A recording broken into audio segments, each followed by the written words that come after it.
Illinois trio charged with beating, strangling police officer over traffic stop. Two women and a man in Illinois' second-largest city outside Chicago are facing felony charges after allegedly beating and strangling a police officer who pulled them over for a traffic stop. The Aurora Police Department announced Tuesday that 28-year-old Paul Sherrod, 24-year-old Jennifer Taylor and 26-year-old Sheba Taylor have each been charged with aggravated battery, resisting or obstructing a police officer causing injury and aggravated assault of a peace officer. A male officer, whose name has not been released, performed a traffic stop on Sherrod around 10:30 p.m. Monday after he allegedly rolled through a stop sign near the intersection of Plum Street and Randall Road near West Aurora High School, Fox 32 Chicago reported. The vehicle, with two passengers inside later identified as Jennifer and Sheba Taylor, pulled into a driveway in the 600 block of North Elmwood Drive, and the driver began yelling obscenities out the window, according to a press release from the police department. Chicago police scour homeless camps for man who stabbed Maryland graduate student in brazen daylight attack. A woman in the back seat then got out of the vehicle, and the officer ordered her back into the car several times before informing her that she was under arrest for obstructing, police said. Before she was taken into custody, Sherrod, continuing to yell obscenities, exited the vehicle, approached the officer and told the officer he would fight him if he touched the female passenger. The officer informed the driver that he was also under arrest for obstructing, and at that moment, Sherrod took off running and the officer ran after him.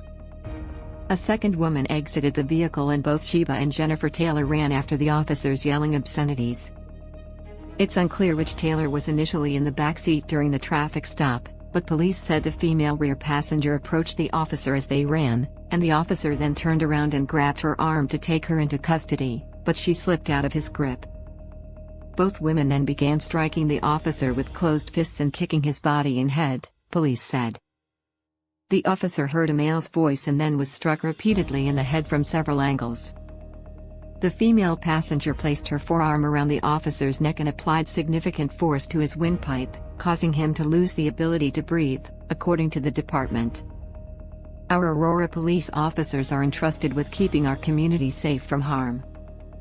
I am at a loss of words when an officer is physically attacked from something that would have been a simple traffic ticket, Aurora Police Chief Kristen Zimmern said in a statement. We will not allow our city to become a place where criminals feel emboldened, and lawlessness ensues.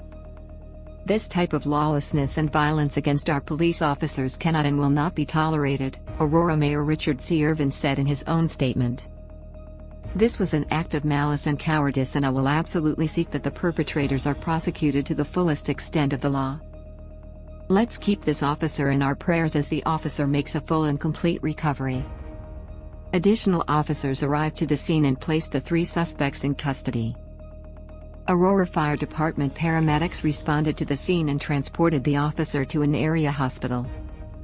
Aurora Police's Investigations Division responded to the scene, interviewed the subjects, and gathered numerous pieces of evidence.